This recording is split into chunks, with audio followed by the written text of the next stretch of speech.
नमस्कार दोस्तों, आज आपके सामने फिर डॉक्टर अरुण कुमार त्यागी। HIV से रिलेटेड जानकारी देने का मैंने आपसे वादा किया था। वहीं से शुरुआत करते हैं। एक गंभीर बीमारी है, कई लोगों की जान ले चुकी है ये, और लोग इससे बहुत पीड़ित हैं, बहुत परेशान हैं। इसलिए हमने डिसाइड किया कि हम टोटली इसी के ऊपर फोकस करेंगे।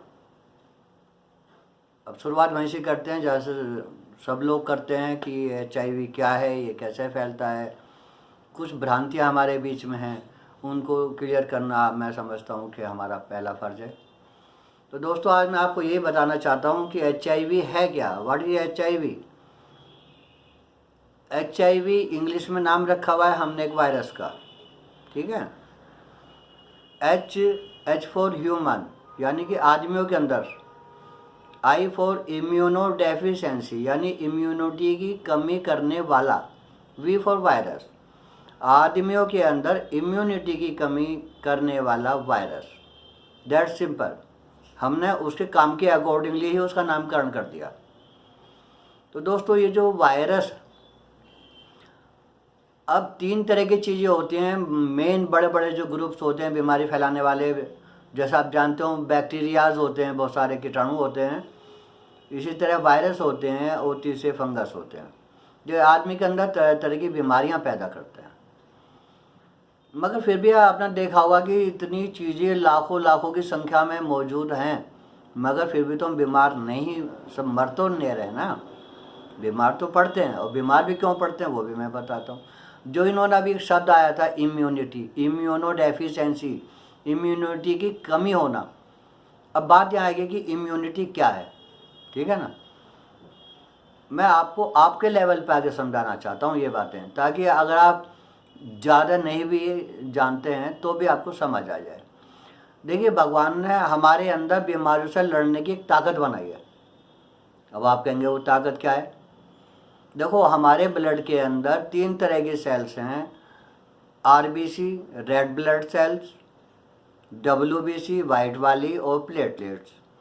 प्लेटलेट तो आप कॉमन आदमी पहचानने लग गया है, क्योंकि डेंगू बड़ी कॉमन प्रॉब्लम हो गई है। डेंगू के अंदर प्लेटलेट कम हो जाती हैं और ब्लीडिंग हो सकती है। तो प्लेटलेट का काम तो होता है ब्लीडिंग ना होने दे, उसको चेक करना। RBC जो होती हैं ये हमारी बॉडी के अंदर ऑक्सीजन कैरी करते हैं। और जो बची हैं वाइट ब्लड सेल्स, WBC जिनको बोलते हैं, ये हमारी आर्मी है। आर्मी इन द सेंस, इसके अंदर कई तरह की सेल्स हैं, छोटी बड़ी, उससे बड़ी, इवन मैक्रोफेज सेल्स एक होती है। मान लो कि टैंक ही आ गया। ये हर समय बैक्टीरिया, वायरस, फंगस, ये हमारी बॉडी में किसी न किसी रूप में जाते रहते हैं।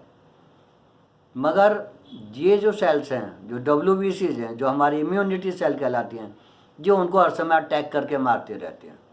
इसीलिए दोस्तों हम स्वस्थ रहते हैं। और जहाँ, अब आप समझ गए, जहाँ हमारी इम्यूनिटी सेल कम हुई या हमारी इम्यूनिटी कम हुई, हमारे शरीर के अंदर बीमारियाँ घुस जाती हैं और हम बीमार पड़ जाते हैं। अब लोग थोड़ा सा, अच्छा मैं वो क्लियर कर दूँ आपको, जो भ्रांतियाँ हैं ये कैसे फैलता है। देखो, 4 इसके मेन कारण हैं फैलने के। सबसे पहले तो है इन्फेक्टेड ब्लड। अगर किसी आदमी का HIV पॉजिटिव का खून किसी दूसरे को चढ़ा दिया जाए तो वो तुरंत HIV पॉजिटिव हो जाएगा।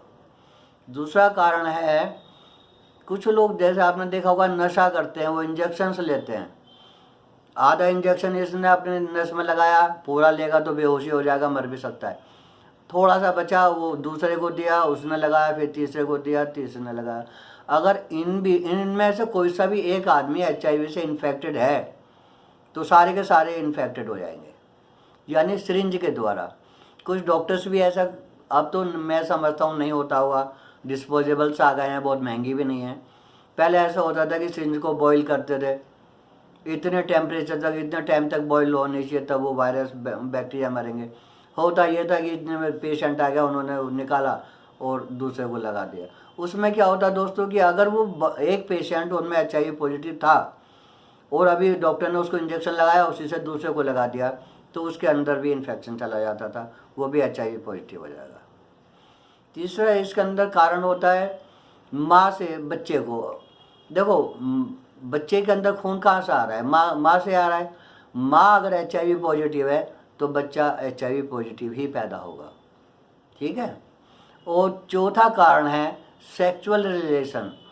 सेक्सुअल में कोई वो नहीं है कि जो लोग सेफ सेक्स कंडोम वगैरह का इस्तेमाल करते हैं तो वह वायरस उसके टच में नहीं जा पाता है, मगर जो अनसेफ सेक्स करते हैं और कोई लेडी या जेंट्स, उनमें कोई सा भी पार्टनर अगर HIV पॉजिटिव है तो वो दूसरे को वायरस ट्रांसमिट कर देता है, उसके अंदर वायरस चला जाएगा, वो भी HIV पॉजिटिव हो जाएगा। अब दोस्तों कुछ भ्रांतियां हैं इसके अंदर। लोग कहते हैं हम वहाँ शेव कराने के लिए गए थे तो वहाँ कट लग गया और उसने फिर हमारी शेव कर दी तो हमें इन्फेक्शन पकड़ लिया। ये ऐसा नहीं होता है। खटमल के काटने से, मच्छर के काटने से, चाहे वो HIV पॉजिटिव का ही खून लेके आया है, मगर आपको काटता है तब भी आप इन्फेक्टेड नहीं होते हैं। ये आपके दिमाग में क्लियर होना चाहिए। अभी मैं बीच में कुछ अफवाहें पढ़ रहा था, उसके यूट्यूब के ऊपर आ रही थी कि एक आदमी HIV पॉजिटिव था, वो पता नहीं तरबूज काट कर दे रहा था, उसके अंदर खून की ड्रॉप गिर गई, उससे HIV हो गया। ये सब आप लोगों की बस अपनी कल्पनाएं हैं कि ऐसा हो सकता है, ऐसे हो सकता है। तो 4 नॉन कारण हैं जो मैंने आपको बताए। अब दोस्तों मैं आपको बताऊंगा एड्स क्या है। लोग कहते हैं HIV एड्स है और एड्स HIV, ऐसा कुछ नहीं है।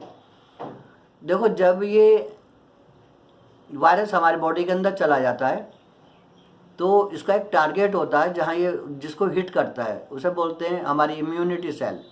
उसकी CD4 सेल जो होती है ये उसको अपना टारगेट बनाता है और दोस्तों उसके अंदर एंटर करने के बाद में ये अंदर रेप्लिकेट करता है, बढ़ता है, उस सेल को मार देता है।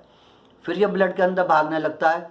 एक वायरस अंदर जाएगा तो 1000 वायरस उसमें तैयार हो जाएंगे और तैयार होने के बाद में फिर वो ब्लड के अंदर फिर भागने लगेंगे, फिर CD4 को ढूंढेंगे, फिर उसमें घुसेंगे, फिर उसको मारेंगे। इस तरह से होता है क्या कि वायरस हर घंटे बढ़ता रहता है और ऑन द अदर हैंड जो CD4 सेल्स होती हैं ये कम होती जाएंगी। ये जनरली 500 से 1500 के बीच में होनी चाहिए, पर कॉमन मैन के अंदर जो हम देखते हैं ये 1000-1200 के करीब तो पाई जाती हैं। तब हम बिल्कुल सेफ हैं। बीमारी अटैक करेंगे मगर हमारी इम्यूनिटी सेल्स उनको मार डालेंगे, तो हम हेल्दी रहेंगे, कोई प्रॉब्लम नहीं है। अब मगर HIV पॉजिटिव के अंदर क्या प्रॉब्लम है कि वो CD4 को बराबर मारता रहता है और खुद बढ़ता रहता है।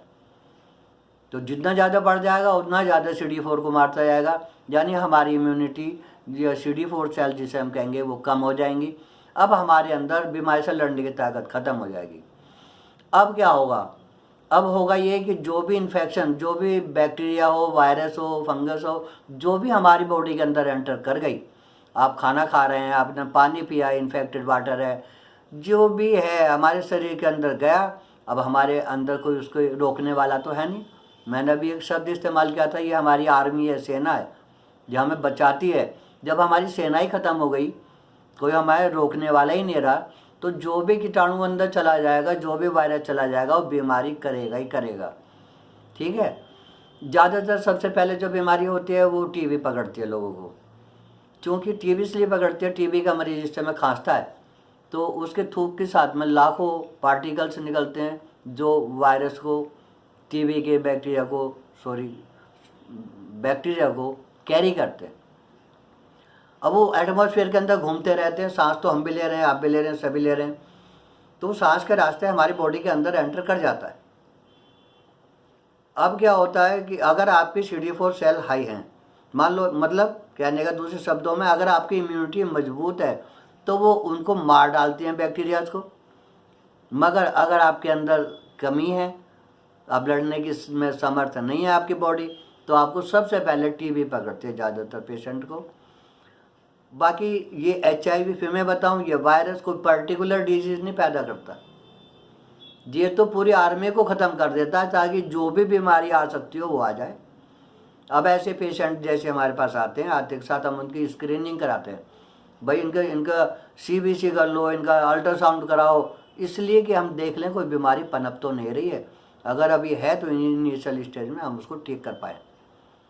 तो ये क्या होता है, इसके अंदर एक बीमारी नहीं पाएगी आपको, तो उसके अंदर पता चला टीबी भी है, इसको एंट्राइटिस भी हो गया है, इसको हेपेटाइटिस हो रहा है, जितने भी बहुत सारे इन्फेक्शंस उसकी बॉडी के अंदर होते हैं। जब इस तरह के होते हैं तो उसे बोलते हैं एड्स। एड्स का मतलब होता है एक्वायर्ड इम्यूनोडेफिशिएंसी सिंड्रोम। सिंड्रोम समझ रहे हैं?